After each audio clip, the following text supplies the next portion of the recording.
എഴുത്തുകാരനും തിരക്കഥാകൃത്തുമായ ശ്രീ ഉണ്ണിയാറാണ് ഈ വേദിയെ ധന്യമാക്കുവാൻ എത്തുന്നത്.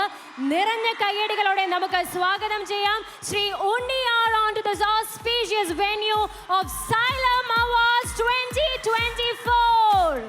സ്വാഗതം സർ ഈ പ്രൗഢ ഗംഭീരമായിട്ടുള്ള വേദിയിലേക്ക്, സൈലത്തിന്റെ കോഴിക്കോട്ടേക്ക്, സൈലം അവാർഡ് 2024 വേദിയിലേക്ക് അങ്ങയുടെ വാക്കുകൾക്ക്.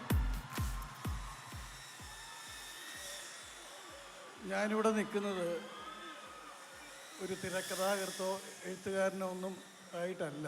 ഞാൻ ഇവിടെ എൻ്റെ മകൾ ഈ സൈലത്തിലെ സ്റ്റുഡൻ്റായിരുന്നു. ഇവിടെ നിന്ന് പാസ്സായി ഇപ്പോൾ MBBS സ്റ്റുഡൻ്റായിട്ട് പാലക്കാട് ഗവൺമെൻറ് കോളേജിൽ സരസ്വതി എന്നാണ് മകളുടെ പേര്. സരസ്വതി ഒരു MBBS സ്റ്റുഡൻ്റായി ജോയിൻ ചെയ്യണമെന്ന് ഏറ്റവും കൂടുതൽ ആഗ്രഹിച്ചത് സരസ്വതിയുടെ അമ്മയുടെ അമ്മയാണ്. സരസ്വതിക്ക് ഇഷ്ടമുള്ളത് ചെയ്യട്ടെ എന്ന് ആഗ്രഹിച്ചവരാണ് ഞാനും സരസ്വതിയുടെ അമ്മയും. അപ്പോൾ സരസ്വതിയുടെ ഏറ്റവും വലിയ ആഗ്രഹം ഒരു ക്രിക്കറ്റ് കളിക്കാരി ആവണമെന്നായിരുന്നു. അങ്ങനെ 3 വർഷം കേരളത്തിനെ റെപ്രസെൻ്റ് ചെയ്ത് കേരളത്തിലെ സ്റ്റേറ്റ് പ്ലെയർ ആയിരുന്നു സരസ്വതി. അതിനിടയ്ക്ക് എപ്പോഴോ നീറ്റ് എക്സാം എഴുതണമെന്ന് ഒരു ചെറിയൊരു ആഗ്രഹം തോന്നി. ആ സമയത്ത് നിങ്ങളുടെ LK സാർ, എൻ്റെ പ്രിയ സുഹൃത്ത് ലിജീഷ് പറഞ്ഞു, അവൾക്ക് അങ്ങനെ ഒരു ആഗ്രഹമുണ്ടെങ്കിൽ സൈലത്തിൻ്റെ ഒരു ടാബ് കൊണ്ടൊന്ന് തന്നിട്ട് പറഞ്ഞു, ഇതിൽ ഓൺലൈനിൽ അവൾക്ക് പഠിക്കാം എന്ന് പറഞ്ഞു. അപ്പോൾ എൻ്റെ അടുത്ത് പറഞ്ഞു, അച്ഛാ എനിക്കിതൊന്നും ആവശ്യമില്ല എന്ന് പറഞ്ഞു. അപ്പോൾ ലിജീഷ് പറഞ്ഞു, നീ എപ്പോഴെങ്കിലും സമയമുള്ളപ്പം നീ അതിലൊരു ക്ലാസ് ഒന്ന് കേട്ട് നോക്കുമെന്ന് പറഞ്ഞു.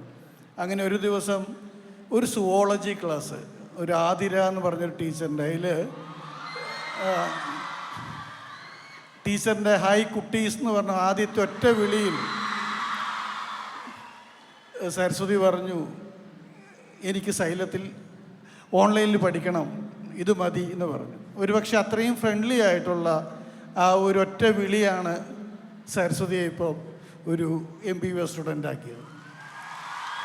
നിങ്ങളുടെ ഈ സൈലത്തിൻ്റെ വളരെ ഇൻഫോർമലായിട്ടുള്ള, ഫ്രണ്ട്ലി ആയിട്ടുള്ള, ഒരു സ്ട്രെസ് ഫ്രീ ആയിട്ടുള്ള ഈ പഠന രീതി തന്നെയാണ് ഒരുപക്ഷെ ഏറ്റവും വലിയ പ്രധാനമായും ഞാൻ സൈലത്തിൻ്റെ ഗുണമായി കാണുന്നത്.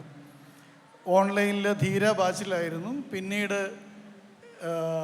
ഒരു 3 മാസത്തെ ഒരു LMRP. അപ്പോൾ ആ സമയത്ത് അനന്തവും ലിജീഷും പറഞ്ഞു, അവൾക്ക് താല്പര്യമുണ്ടെങ്കിൽ ഓഫ്ലൈനിൽ വന്ന് പഠിക്കുമെന്ന് പറഞ്ഞു. ആ 3 മാസത്തെ പഠനം സരസ്വതിക്ക് വളരെയധികം ഗുണം ചെയ്തു എന്ന് തീർച്ചയായിട്ടും അവളുടെ റിസൾട്ടിൽ നിന്ന് ബോധ്യപ്പെട്ടു. സരസ്വതിയെ പഠിപ്പിച്ച എല്ലാ അധ്യാപകർക്കും, കൂടെ നിന്ന സുഹൃത്തുക്കൾക്ക്, സൈലത്തിലെ എൻ്റെ സുഹൃത്തുക്കൾക്കും, ഈ ലോകത്തെ ഇങ്ങനെ മുന്നോട്ട് കൊണ്ടുപോകുന്ന അതിൻ്റെ മുൻനിരക്കാർക്കും എല്ലാവിധ ആശംസകളും. അതുപോലെ നാളെ എക്സാം എഴുതാനിരിക്കുന്ന എല്ലാ കുഞ്ഞുങ്ങൾക്കും നിങ്ങൾക്കൊരു നല്ല ഭാവി നേർന്നുകൊണ്ട് നിങ്ങൾക്ക് തീർച്ചയായും നിങ്ങൾക്കതിൽ എത്തിച്ചേരാൻ കഴിയും. നിങ്ങൾ അതിനുള്ള പ്രാർത്ഥനകളോടെ നന്ദി.